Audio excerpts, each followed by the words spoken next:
Amerika-İran yaxınlığında əlavə hərbi qüvvələr toplayır. Amerika İranla danışıqların davam etdirilməsində israrlıdır. Trump və Netanyahu 3 saat İranı müzakirə ediblər. Hakan Fidan qeyd edir ki, Amerikanın hərbi müdaxiləsi çətin ki, İranda hakimiyyət dəyişikliyinə gətirib çıxarsın. Görəsən bizim qonağımız, politoloq Rəşad Bayramov da Hakan Fidanın sözləri ilə razıdırmı? İndi üzündən soruşacağıq. Rəşad müəllim, xoş gəlmisiniz. Sabahınız xeyir olsun. Sabahınız xeyir olsun. Siz necə düşünürsünüz? Hakan Fidanın bu deyimi nə qədər öz əksini tapacaq?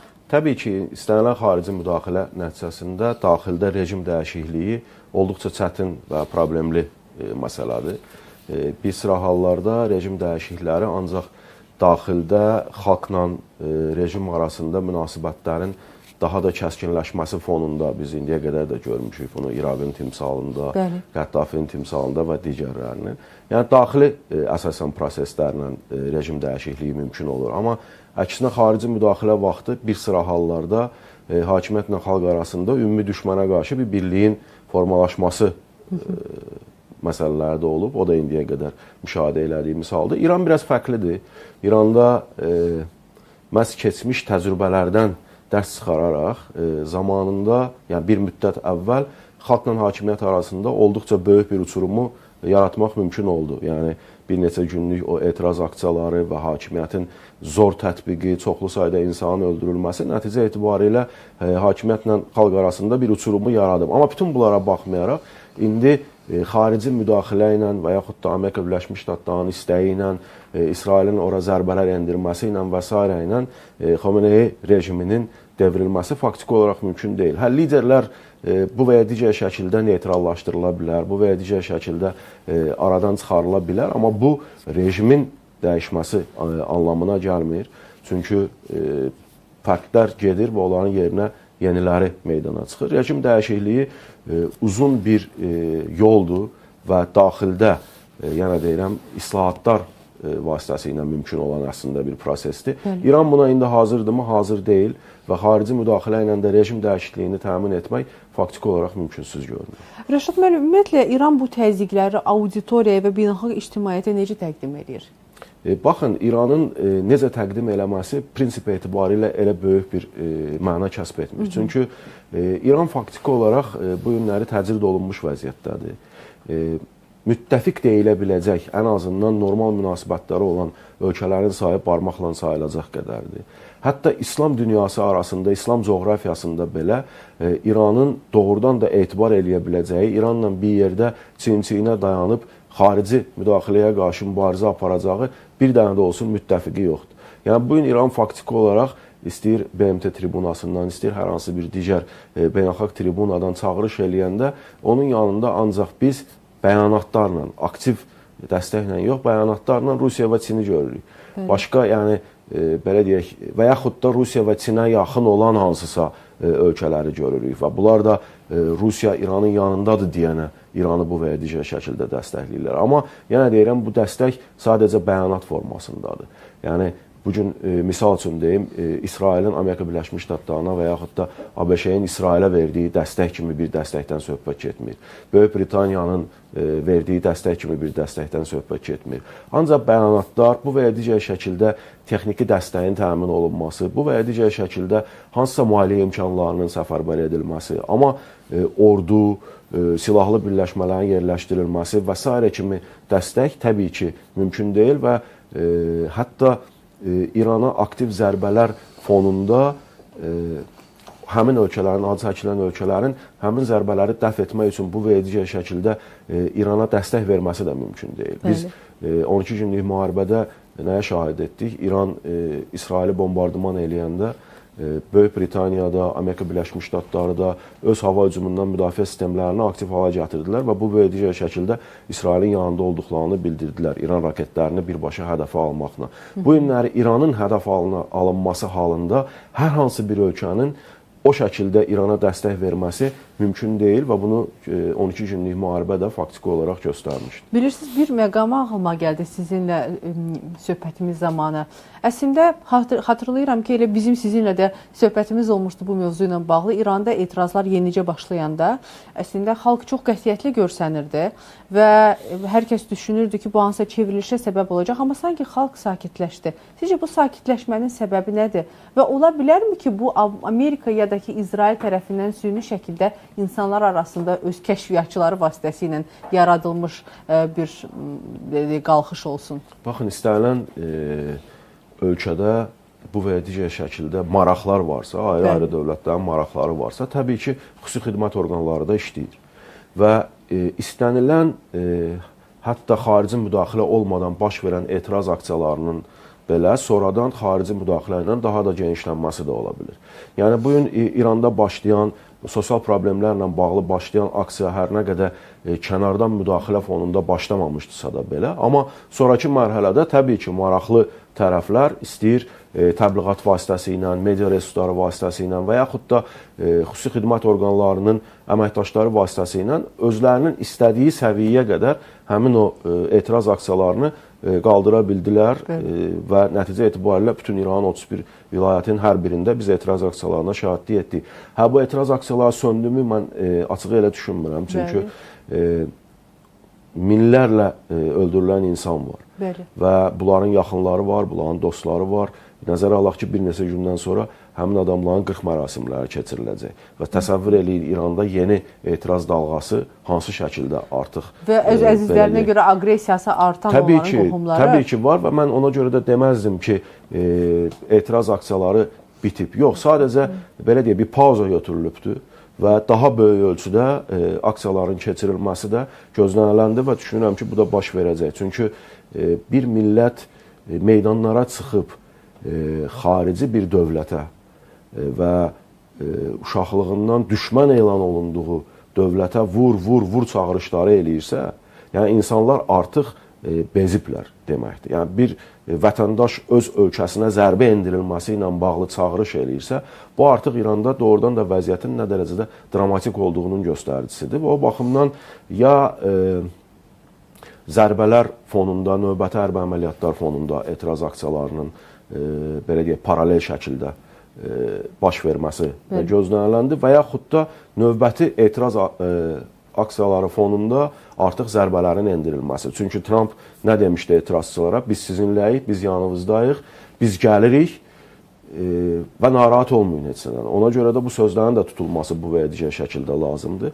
Nə baş verəcəyi təbii ki, böyük ölçüdə İranın bu və ya digər şəkildə atacağı addımlardan asılı olacaq. Bu günləri İran sərhədlərinə maksimum şəkildə ABŞ qoşunlarının səfərbər edildiyini görürük. Bu təzyiq strategiyasıdır. Bu masa arxasında nəyisə təmin etmək üçün, müharibənin genişlənməməsi üçün, yeni eskalasiyanın olmaması üçün edilən təzyiqdir. Amma bu, belə deyək, heç nə əldə etmədən ABŞ qoşunlarının oradan çəkilməsi də mümkün deyil. Yəni, faktiki olaraq sən İran qarşısından geri çəkildin kimi bir məsələ ortaya çıxacaq və Trumpın indiyə qədər olan dövrdə reytinginin ən aşağı səviyyə düşdüyünü də nəzərə alsaq, cəmi 37%-ə düşübdə artıq reyting. İndi həm də geri çəkilmək təbii ki, İran maraqlarında deyil. Rəşad müəllim, çox sağ olun. Sizinlə ünsiyyət bu elədiyiniz analizlər çox maraqlıdır. Biz istəyirik davam eləyək. Ona görə biz hal-hazırda reklamlara keçid alacağıq. Reklamlardan qayıdandan sonra mən istəyərdim elə bu məsələni yenə də davam elətdirək. Eyni zamanda da məsələn hakimiyyət dəyişərsə İranda o hakimiyyətin yerinə gələcək layiqli bir nümayəndə varmı? Kim ola bilər? Eyni zamanda insanların istəyinə bu cavab verəcəkmi? Reklamlardan sonra bunu müzakirə edəcəyik.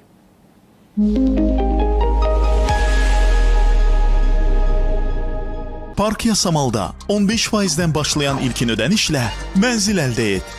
42 və 55 kvadrat metr 2 otaq tam təmirli mənzilləri soruşanlara şad xəbər.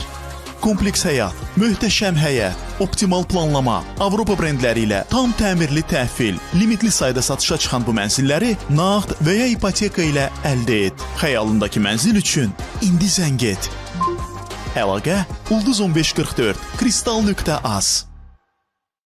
İndi isə nahar vaxtıdır. Amma unutmayın, hər günlərimizdə çoxlu mikrob olur. Gəlin super qəhrəman olub, onlardan qurtulaq. Əlimizə Safeguard sıxıq, bol köpüklə yaxşıca sabunlayaq və mikrobları yox edək.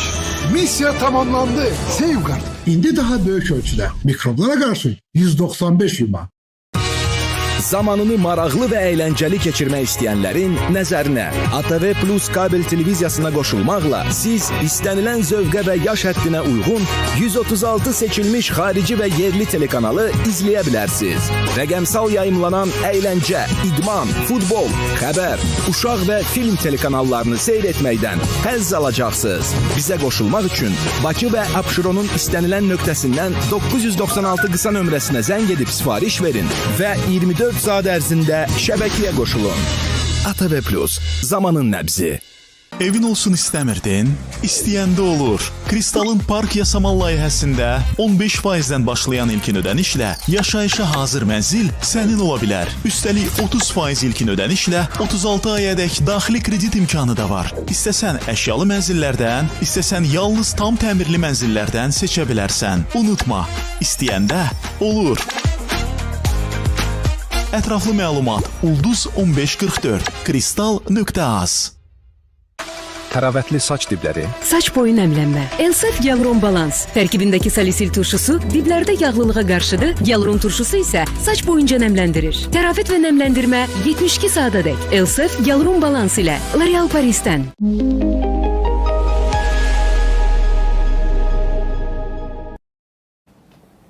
Sabahınız xeyir olsun. Efirimiz qonağımız politolog Rəşad Bayramovla davam edir. Elə söhbətimizi də qaldığı yerdən davam edirik. Rəşad müəllim, az əvvəl də qeyd elədik, bu haqda danışdıq. İrandakı xalq etirazları.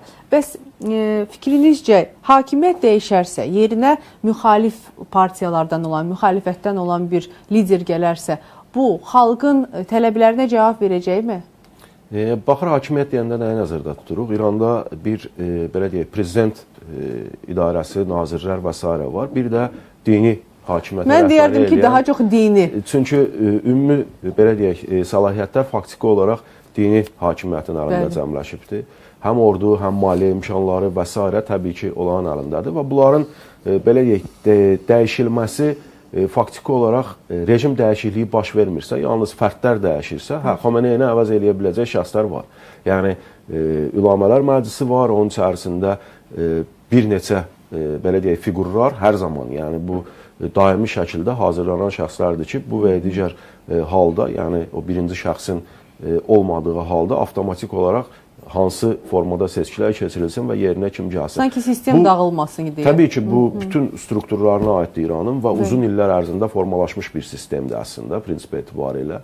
Hətta, belə deyək də, Sepah rəhbərlərinin belə aradan götürülməsi halında avtomatik olaraq kimin o yeri tutacağı əvvəldən planlaşdırılıb. Yəni, orada, belə deyək, birdən-birə panikaya düşüb, gəlin görək kimi axtarırıq kimi bir məsələ ortada yoxdur. Yerini gözləyənlər var əvvəlcədən. Təbii ki, əvvəldən hər kəs öz yerini, kim hansı vəzifəni daşıyacağını kifayət qədər yaxşı bilir.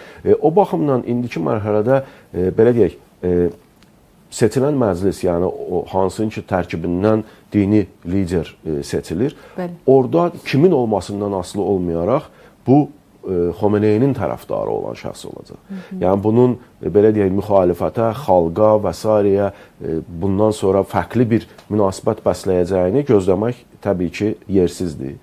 O cümlədən də prezidentin də səlahiyyətləri, yəni Pezeşkiyan kifayət qədər prinsip etibarilə İran üçün yaxşı prezidentdir və kifayət qədər sözünü deyə bilən, həqiqətən də insanlarla dil tapa bilən, insanların içinə çıxmaqdan çəkinməyən, biz 12 günlük müharibədə də gördük də, hamısı qaçıb gizlənmişdi, bir Pezeşkiyan idi insanların içərisinə çıxan.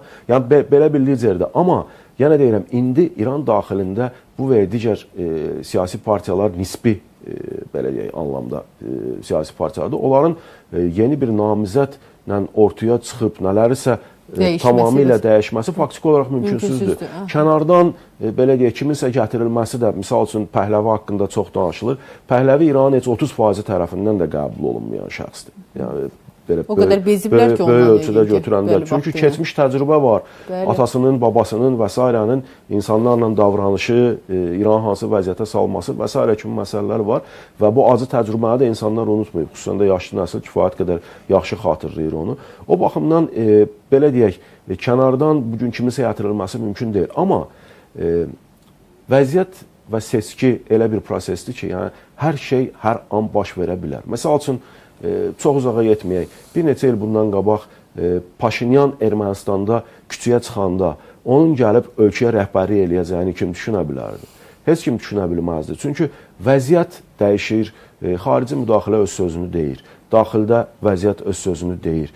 O insanda bir qətiyyət və s. öz sözünü deyir, ətrafında insan toplama bacarığı öz sözünü deyir.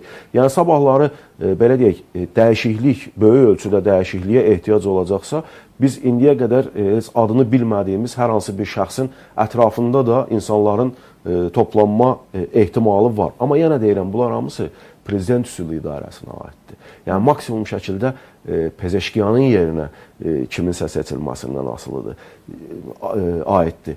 Dini hakimiyyətdə isə kənardan kiminsə müdaxiləsi, kiminsə ora gətirilməsi və s. faktiki olaraq mümkünsüzdür. Ona görə də rejim dəyişikliyi deyəndə biz daha çox məhz dini hakimiyyətin artıq belə deyək, sonlandırılması və İranın dünyəvi dövlət modelinə keçidini nəzərdə tuturuq. Bu isə yenə deyirəm, ancaq daxildən belə deyək, o aksiyalarla, etirazlarla, daxildən olan təzyiqlərlə təbii ki, ağrılı keçəcək, təbii ki, problemlər olacaq, amma ancaq və ancaq bu yolla mümkündür. Ona görə də indiki halda İranda böyük ölçüdə dəyişikliklər gözləməyə dəyməz. Rəşid müəllim, çox sağ olun, maraqlı ətraflı şərhinizə görə. Təşəkkür edirik ki, gəldiniz. Əziz tamaşaçılarımız, nəzərinizə çatdıraq ki, efirimizin qonağı